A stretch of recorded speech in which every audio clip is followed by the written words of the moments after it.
Η απομακρυσμένη εργασία, που συχνά θεωρείται ταυτόσιμη με την εργασία από το σπίτι, είναι ένας τρόπος εργασίας που επιτρέπει στους υπαλλήλους να εργάζονται έξω από το παραδοσιακό περιβάλλον γραφείου. Η βασική ιδέα είναι ότι η εργασία δεν χρειάζεται να γίνεται σε ένα συγκεκριμένο μέρος για να εκτελεστεί με επιτυχία. Τα τελευταία χρόνια, η απομακρυσμένη εργασία είναι όλο και πιο συνηθισμένη, ειδικά στον κλάδο της τεχνολογίας. Ωστόσο, από πέρυσι αποτελεί το βασικό τρόπο εργασίας για τους περισσότερους ανθρώπους σε όλο τον κόσμο λόγω της πανδημίας. Ο κορονοϊός έχει επηρεάσει τις περισσότερες χώρες και έχει δημιουργήσει ιδιαίτερες συνθήκες σε όλους τους τομείς της καθημερινότητας. Στην προσπάθεια περιορισμού της διασποράς του ιού, οι περισσότερες εταιρείες έχουν ζητήσει από τους υπαλλήλους τους να εργάζονται από το σπίτι για να μην υπάρχουν πολλά άτομα στα γραφεία. Σε συνεννόηση με την εταιρεία, οι υπάλληλοι μπορεί να δουλεύουν εξ αποστάσεως μερικές ή όλες τις ημέρες της εβδομάδας.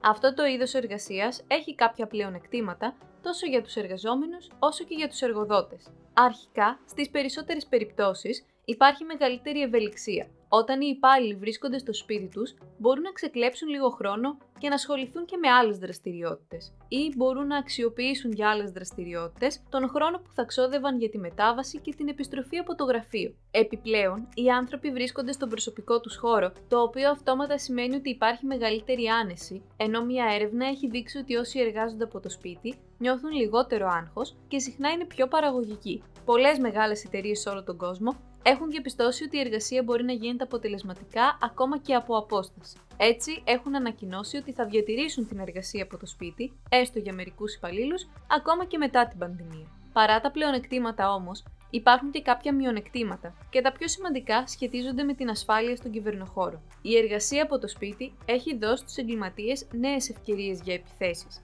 Με τα περισσότερα projects να εκτελούνται στο διαδίκτυο και χωρίς την ασφάλεια που παρέχεται στα γραφεία και στα εταιρικά δίκτυα, οι εργαζόμενοι και οι επιχειρήσεις είναι πιο ευάλωτοι από ποτέ. Ας δούμε μερικούς από τους βασικούς κινδύνους. Ο πρώτος κίνδυνος σχετίζεται με τα μη ασφαλή δίκτυα. Γενικά, τα δίκτυα είναι ένα από τα σημαντικότερα θέματα στον τομέα της κυβερνοασφάλειας. Οι υπάλληλοι μπορεί να εργάζονται χρησιμοποιώντας δημόσια δίκτυα Wi-Fi ή Wi-Fi με αδύναμα επίπεδα ασφαλείας. Αυτό σημαίνει ότι μπαίνουν σε εταιρικούς λογαριασμούς και αποκτούν πρόσβαση σε ευαίσθητα δεδομένα μέσω μη ασφαλών δικτύων.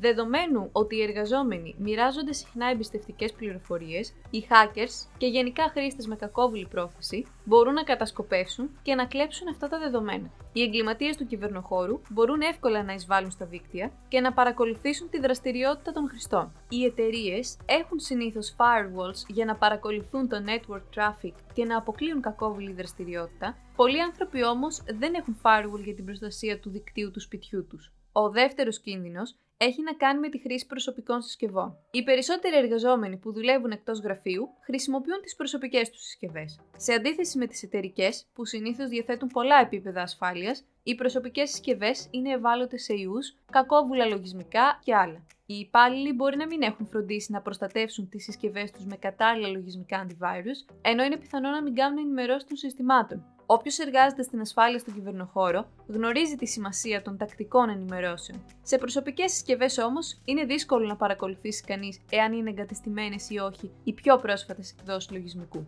Ένα άλλο πρόβλημα με τις προσωπικές συσκευές είναι ότι οι χρήστες τις χρησιμοποιούν και για προσωπική χρήση. Μπορεί δηλαδή να τις χρησιμοποιούν για να κάνουν online αγορές, να βλέπουν τα προσωπικά τους emails, να βλέπουν ταινίες και άλλα. Επίσης, οι ίδιες συσκευές ενδέχεται να χρησιμοποιούνται και από άλλα άτομα της οικογένειας. Αυτό σημαίνει ότι κάποιος θα μπορούσε να διαγράψει κατά λάθος σημαντικά αρχεία ή ακόμα χειρότερα να μολύνει τη συσκευή με κάποιον ιό, μπαίνοντας σε μη ασφαλή sites και κάνοντας διάφορες δραστηριότητες. Τέλος, οι εργαζόμενοι που αποχωρούν από την εταιρεία μπορούν να κρατήσουν εμπιστευτικές πληροφορίες στις συσκευές τους και να τις πουλήσουν ή να τις μοιραστούν με τρίτους. Ειδικά σε περίπτωση απόλυσης, κάτι τέτοιο είναι πολύ πιθανό γιατί ο πρώην υπάλληλος μπορεί να θέλει να εκδικηθεί τον εργοδότη. Βέβαια, αρκετοί εργοδότες έχουν προμηθεύσει τους υπαλλήλους τους με εταιρικές συσκευές, προσφέροντας μεγαλύτερη ασφάλεια σε εκείνους και στην ίδια την εταιρεία, αλλά έρευνες έχουν δείξει ότι τόσο στις ΗΠΑ όσο και στην Ευρώπη, πολλοί εργαζόμενοι εξακολουθούν να χρησιμοποιούν τις δικές τους συσκευές. Έπειτα, ένα άλλο πρόβλημα με την απομακρυσμένη εργασία είναι η ανταλλαγή δεδομένων μέσω ίντερνετ.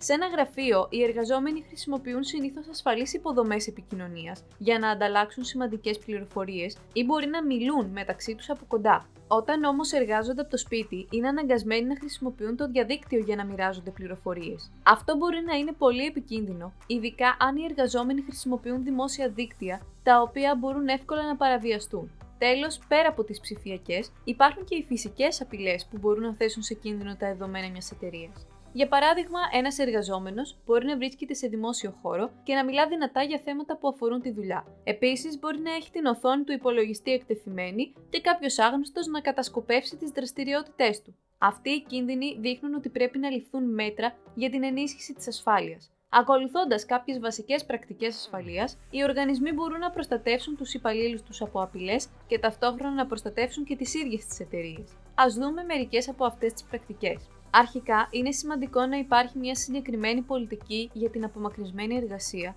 η οποία θα δίνει όλα τα guidelines που πρέπει να ακολουθήσουν οι εργαζόμενοι.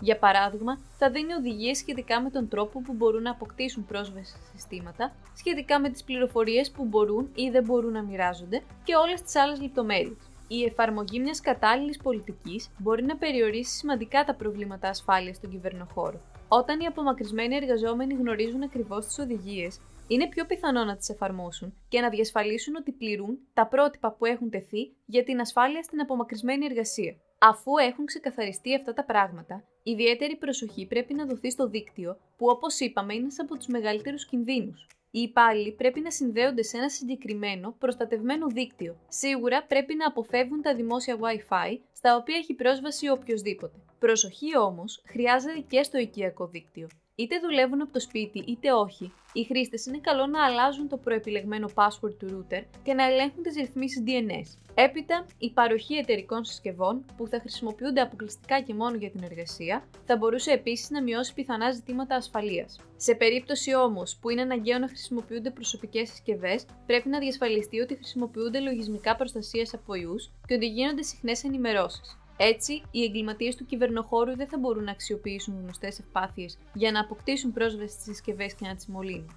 Έπειτα, υπάρχει και το θέμα της επικοινωνίας. Η χρήση κρυπτογραφημένων εργαλείων επικοινωνίας είναι εξαιρετικά σημαντική για την ασφάλεια των εργαζομένων και των επιχειρήσεων. Οι εργαζόμενοι από το σπίτι πρέπει πάντα να χρησιμοποιούν κρυπτογραφημένες συσκευές και εφαρμογές επικοινωνίας. Αυτό ισχύει τόσο για την αποστολή μηνυμάτων και emails, όσο και για τις τηλεδιασκέψεις. Η εταιρεία θα πρέπει να προτείνει συγκεκριμένες εφαρμογές και εργαλεία που προσφέρουν ασφαλείς επικοινωνίες. Στα πλαίσια της ασφαλούς επικοινωνίας και χρήσης συσκευών, εντάσσεται και η χρήση ενός VPN. Το VPN δίνει τη δυνατότητα σε απομακρυσμένους χρήστες να έχουν πρόσβαση σε ένα κεντρικό οργανωτικό δίκτυο. Συνήθως ζητά από τους χρήστες πιστοποίηση και ασφαλίζει τα δεδομένα με τεχνολογίες κρυπτογράφησης για να εμποδιστεί η διάδοση ιδιωτικών πληροφοριών σε μη εξουσιοδοτημένους χρήστες. Μία άλλη χρήσιμη πρακτική ασφαλείας που ισχύει για όλους τους εργαζομένους, απομακρυσμένους και μη, είναι η δημιουργία αντιγράφων ασφαλείας. Οτιδήποτε μπορεί να συμβεί στα δεδομένα μιας εταιρείας και ειδικά όταν κάποιος εργάζεται από απόσταση. Κάποιος εγκληματίας του κυβερνοχώρου θα μπορούσε να παραβιάσει το δίκτυο και να κλέψει σημαντικά δεδομένα ή θα μπορούσε να χαθεί ή να κλαπεί η συσκευή. Η κλοπή δεδομένων είναι σημαντικό πρόβλημα, αλλά τα πράγματα μπορούν να γίνουν λίγο καλύτερα αν ο υπάλληλος έχει φροντίσει να έχει αντίγραφα ασφαλείας. Έτσι θα διασφαλιστεί ότι τα δεδομένα δεν θα χαθούν. Τι γίνεται όμως με τους ίδιους τους υπαλλήλους? Σε πολλές περιπτώσεις, οι διάφορες επιθέσεις και παραβιάσεις οφείλονται σε ανθρώπινο λάθος. Επομένως, η εκπαίδευση των υπαλλήλων είναι απαραίτητη ώστε να είναι σε θέση να αναγνωρίζουν διάφορες απειλές, όπως το phishing, που είναι η πιο συνηθισμένη ίσως απειλή για τους απομακρυσμένους εργαζόμενους. Στα πλαίσια της εκπαίδευσης, είναι σημαντικό να δοθούν και διάφορες συμβουλές σχετικά με την προστασία των συσκευών και των δικτύων. Ίσως μάλιστα είναι απαραίτητο να απαιτηθεί από τους χρήστες να ενημερώνουν τακτικά τα συστήματά τους, να εφαρμόζουν έλεγχο ταυτότητας πολλαπλών παραγόντων στους λογαριασμούς τους, να χρησιμοποιούν ισχυρούς και μοναδικούς κωδικούς πρόσβασης, τους οποίους δεν θα μοιράζονται με άλλους χρήστες και άλλα. Τέλος, δεν πρέπει να ξεχνάμε και τη φυσική ασφάλεια. Αν και κάποια πράγματα θεωρούνται δεδομένα, οι επιχειρήσεις πρέπει να δίνουν οδηγίες και για τη φυσική ασφάλεια, αφού αυτή μπορεί άμεσα να συνδεθεί με την κυβερνοασφάλεια. Οι οδηγίες αυτές πρέπει να θυμίζουν στους υπαλλήλους ότι οι συσκευές δεν πρέπει να βρίσκονται ποτέ χωρίς επίβλεψη, ότι η εργασία σε δημόσιο χώρο πρέπει να αποφεύγεται και ότι η μεταφορά εμπιστευτικών δεδομένων πρέπει να γίνεται με προσοχή. Τέτοιες μικρές ενέργειες κάνουν μεγάλη διαφορά όσον αφορά στην ασφάλεια στον κυβερνοχώρο. Ακολουθώντας αυτές τις πρακτικές ασφαλείας, οι απομακρυσμένοι εργαζόμενοι μπορούν να αξιοποιήσουν στο έπακρο το εργασιακό τους περιβάλλον. Η απομακρυσμένη εργασία μπορεί να συνεχίσει να είναι υποχρεωτική για πολλούς υπαλλήλους, επομένως πρέπει να γίνεται σωστά και να δίνεται σημασία στην ασφάλεια, όπως συμβαίνει και όταν οι άνθρωποι βρίσκονται στον εργασιακό τους χώρο.